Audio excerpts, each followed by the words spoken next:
শাসন যারা লালন করে, যারা পালন করে, এরা এই সমাজটাকে ফুলের বাগানে পরিণত করবেন, বলেন ঠিক কিনা? আজকে যারা চোর, আজকে যারা ধর্ষক, আজকে যারা টাকা পাচারকারী, হত্যাকারী, জিনাকারী, এরা এই রাষ্ট্রের কর্তৃত্ব দখল করে, চেয়ারগুলোকে দখল করে এই বাংলার জমিনের নরকে পরিণত করেছে, বলেন ঠিক কিনা?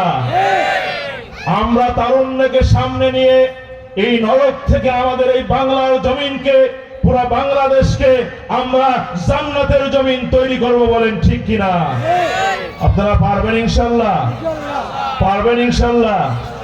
তাহলে যারা মাইকের আওয়াজ যত দূর যাচ্ছে, মঞ্চের আশেপাশে যারা দাঁড়িয়ে আছেন এবং যারা অনর্থক ঘোরাঘুরি করতেছেন, জোর আবেদন, জোর রিকোয়েস্ট, সর্বোচ্চ রিকোয়েস্ট আপনাদের যে আপনারা মাহফিলের প্যান্ডেলে এসে উপস্থিত হন এবং বসে পড়েন। আসুন ভাইরা, অনুগ্রহ করে আসুন, চলুন আল্লাহর জমিনে। হ্যাঁ, আলহামদুলিল্লাহ, আমাদের মা বোনদের জন্য সুন্দর ব্যবস্থা করা হয়েছে পর্দার সহিত। আমাদের মা বোনেরা আপনারা যথাসম্মানের সহিত পর্দা মেনটেন করে বসতে পারবেন এবং ওখানে প্রয়োজনে নামাজ আদায় করতে পারবেন। আমার মা বোনদেরও আবেদন যে আপনারা উপস্থিত হয়ে যান। আল্লাহ কবুল করুক, বলেন আমিন।